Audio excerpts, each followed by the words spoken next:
नमस्कार दोस्तों, नमः शिवाय। जीवन ज्योति चैनल में आप सभी का हार्दिक स्वागत करती हूँ। ओम कृष्णाय वासुदेवाय हरे परमात्मने प्रणतः क्लेशनाशाय गोविंदाय नमो नमः।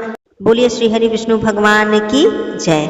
दोस्तों, आज की वीडियो में हम सभी लोग जानेंगे आषाढ़ मास शुक्ल पक्ष देवशैनी एकादशी व्रत के विषय में। इसे हरशैनी एकादशी के नाम से भी जाना जाता है। दोस्तों, आषाढ़ मास की हरशैनी एकादशी का व्रत अपने आप में बहुत ही ज्यादा महत्वपूर्ण है, क्योंकि भगवान विष्णु जी इसी दिन से 4 माह के लिए क्षीर सागर में शयन के लिए चले जाते हैं। उसके बाद पृथ्वी का सारा भार भगवान शिव जी के हाथों में रहता है।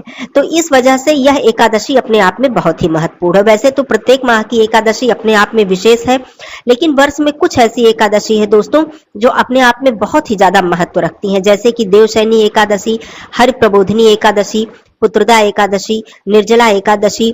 तो कुछ ऐसी एकादशी हैं जिनका महत्व बहुत ही अधिक होता है।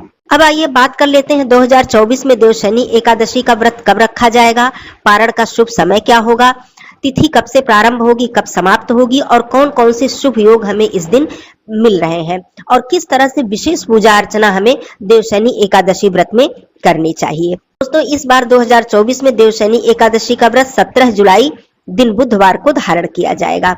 एकादशी तिथि प्रारंभ हो जाएगी 16 जुलाई को सुबह 8:34 पर और यह समाप्त होगी 17 जुलाई को सुबह 9:03 पर। उदया तिथि के अनुसार यह व्रत 17 जुलाई को रखना उचित होगा।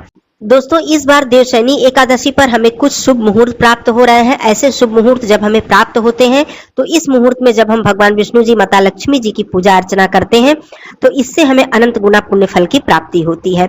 लाभ मुहूर्त 17 जुलाई के दिन हमें प्राप्त हो रहा है सुबह 5:46 से लेकर 7:13 तक। अमृत योग हमें प्राप्त हो रहा है सुबह 7:13 से लेकर 8:41 तक। शुभ योग हमें प्राप्त हो रहा है सुबह 10:08 से लेकर 11:35 तक। दोस्तों, ये सारे शुभ योग हमें प्राप्त हो रहे हैं देवशैनी एकादशी व्रत के दिन। दोस्तों, दशमी तिथि का जो नियम है, जैसा कि हर एकादशी में हमें दशमी तिथि के नियमों का पालन करना होता है, यह हमें 16 जुलाई को करना होगा और 17 जुलाई को हमें व्रत रखना होगा। व्रत के दिन आपको सुबह सवेरे उठकर स्नान आदि करके भगवान सूर्य देव जी की पूजा अर्चना करनी चाहिए। माता तुलसी जी की विशेष रूप से इस दिन पूजा अर्चना करनी चाहिए, केवल जल अर्पित नहीं करना चाहिए। और उसके बाद आप चाहे तो चौकी स्थापित करके भगवान विष्णु जी, माता लक्ष्मी जी की पूजा अर्चना कर सकते हैं या फिर अपने घर के मंदिर में भी भगवान विष्णु जी, माता लक्ष्मी जी की पूजा अर्चना कर सकते हैं। दोस्तों, देवशैनी एकादशी पर विशेष रूप से यदि हम भगवान विष्णु जी की लेटी हुई प्रतिमा लाते हैं या फिर आपके घर में है और माता लक्ष्मी जी चरण दबाती हुई हैं तो यह प्रतिमा बहुत ही उत्तम होती है। हरि प्रबोधिनी एकादशी और देवशैनी दोनों ही एकादशी पर इसी प्रकार की प्रतिमा की हमें पूजा अर्चना करनी चाहिए। विशेष रूप से पूजा अर्चना हमें किस प्रकार करनी चाहिए, जैसा कि मैंने चित्र बताया, इस तरह का चित्र आप अपने घर के मंदिर में या फिर अलग से चौकी लगाकर आप रखें। भगवान विष्णु जी को पीले पुष्प, पीला चंदन, जनेऊ या फिर पीतांबर, तुलसी पत्र, पीला फल, पीली मिठाई, सात्विक फलाहार इत्यादि आप अर्पित करें। और देवशैनी एकादशी में इस प्रकार से पूजन अर्चन करके भगवान विष्णु जी से प्रार्थना करनी चाहिए कि हे प्रभु, आपके जागने से पूरी सृष्टि जग जाती है और आपके सोने से पूरी सृष्टि चर और अचर सो जाते हैं। आपकी कृपा से ही यह सृष्टि सोती है और जागती है। आप अपनी कृपा, अपनी करुणा हमारे ऊपर सदा बनाए रखें।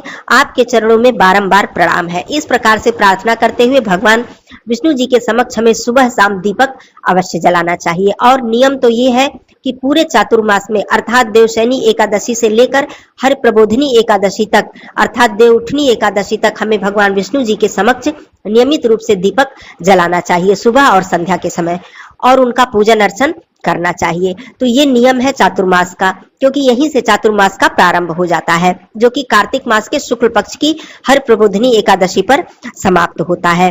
दोस्तों, देवशैनी एकादशी से लेकर हरि प्रबोधिनी एकादशी तक यदि हम तुलसी की माला पर या फिर चंदन की माला पर हम भगवान विष्णु जी के मंत्रों का नियमित रूप से जप करते हैं या फिर संकल्प लेकर जितनी भी माला आप संकल्प ले सके, जितनी भी माला का प्रतिदिन आप जप करते हैं तो इससे अनंत गुना पुण्य फल की प्राप्ति होती है और भगवान विष्णु जी के चरणों में हमें स्थान प्राप्त होता है। तो इस प्रकार से आप पूजन अर्चन, मंत्र जप, नारायण कवच या फिर मधुराष्टकम का पाठ कर सकते हैं, विष्णु सहस्त्र नाम का पाठ कर सकते हैं, गजेंद्र मोक्ष का पाठ कर सकते हैं। इस प्रकार से पूरे 4 माह में आप भगवान विष्णु जी की पूजा अर्चना करें। देवशयनी एकादशी के दिन हम सभी लोगों को व्रत धारण अवश्य ही करना चाहिए। उसके बाद आप संध्या के समय फिर से स्नान आदि करें, भगवान विष्णु जी का पूजन अर्चन करें, माता लक्ष्मी जी का पूजन अर्चन करें। संध्या के समय माता तुलसी जी के समक्ष दीपक अवश्य जलाएं। एकादशी पर पीपल पूजा करने का विशेष विधान होता है, क्योंकि पीपल वृक्ष को भगवान विष्णु जी का स्वरूप माना गया है। तो दोस्तों, एकादशी के दिन पीपल वृक्ष में आप जल अर्पित करें, जिसमें कि थोड़ा सा मिष्ठान, पुष्प, काला तिल इत्यादि डालकर जल अर्पित करें और ओम नमो भगवते वासुदेवाय मंत्र का जप करते हुए पीपल की परिक्रमा अवश्य करें। संध्या के समय सूर्यास्त होने से पहले पीपल वृक्ष के समीप आप दीपक अवश्य जलाएं। इस प्रकार से एकादशी का व्रत धारण करें। दोस्तों, पारण का समय आइए जान लेते हैं, जो कि एकादशी तिथि में बहुत ही ज्यादा महत्वपूर्ण होता है। इस बार देवशयनी एकादशी व्रत के पारण का जो समय होगा वो गुरुवार 18 जुलाई को सुबह 5:46 से लेकर 8:06 तक रहने वाला है। इस बीच में आप लोग पारण अवश्य कर लीजिएगा। पारण के दिन अर्थात द्वादशी के दिन भी आपको भगवान विष्णु जी की विधि विधान से पूजा अर्चना करनी चाहिए। तुलसी पत्र आपको अवश्य अर्पित करना चाहिए और वही तुलसी पत्र ग्रहण करके हमें एकादशी व्रत का पारण करना चाहिए। पारण से पहले आपको दान करना चाहिए, या फिर ब्राह्मण को आप भोजन करा सके तो और भी उत्तम बात है। गौ माता के लिए भोजन निकालना चाहिए। इस प्रकार से दान दक्षिणा देने के बाद आपको पारण करना चाहिए। पारण में शुद्ध सात्विक भोजन ही ग्रहण करें। लहसुन, प्याज, बैगन, मूली, मसूर की दाल इत्यादि अपने भोजन में शामिल ना करें। पारण के दिन द्वादशी तिथि का समापन होगा दोपहर 12:14 पर। तो इस तरह से हमें पारण द्वादशी तिथि के अंदर ही कर लेना चाहिए। मान लीजिए कि जो पारण का शुभ समय है, किसी भी कारणवश आप उस शुभ समय में पारण नहीं कर पाते हैं, तो द्वादशी तिथि के रहते ही आपको एकादशी व्रत का पारण अवश्य कर लेना चाहिए। कभी भी त्रयोदशी तिथि लगने पर हमें एकादशी व्रत का पारण नहीं करना चाहिए। इससे हमें व्रत का कोई भी लाभ प्राप्त नहीं होता है। दोस्तों, एकादशी व्रत के और जो नियम है उसे भी आइए जान लेते हैं। एकादशी व्रत के दिन और पारण के दिन हमें कभी भी दिन में शयन नहीं करना चाहिए। इससे हमारे जो व्रत का पुण्य है वो क्षीण हो जाता है। एकादशी के दिन हमें किसी दूसरे के घर फलाहार, जल या भोजन इत्यादि ग्रहण नहीं करना चाहिए। एकादशी के दिन हमें किसी भी पेड़ पौधे से डाल, पत्तियां, लकड़ियां इत्यादि नहीं तोड़नी चाहिए। एकादशी के दिन तुलसी पत्र हमें भूल कर भी नहीं तोड़ना चाहिए। उससे पहले ही हमें तुलसी पत्र तोड़कर रख लेना चाहिए। एकादशी व्रत जो भी व्यक्ति धारण करते हैं उन्हें कभी भी क्रोध, झूठ, ईर्ष्या, अहंकार इन सारी चीजों से दूर रहना चाहिए।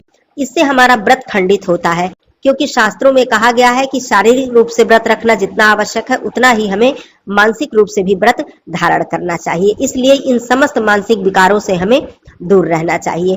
तो इस प्रकार से आप लोग व्रत धारण करें और बहुत ही शुभ योगों में यह एकादशी हमें प्राप्त हो रही है। इसका संपूर्ण लाभ उठाएं, ज्यादा से ज्यादा लाभ उठाएं और मानसिक रूप से भगवान विष्णु जी के मंत्रों का निरंतर जप करते रहें, अपना कार्य करते रहें और भगवान विष्णु जी के चरणों में अपना ध्यान लगाते रहें। इसी से आपकी पूजा संपूर्ण हो जाती है।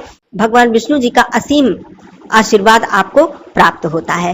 तो इस प्रकार से एकादशी व्रत के विषय में आप लोगों ने जाना। और भी कोई प्रश्न हो तो पूछिएगा। फिर मिलती हूँ अगले वीडियो में। तब तक के लिए धन्यवाद। नमः शिवाय। हर हर महादेव।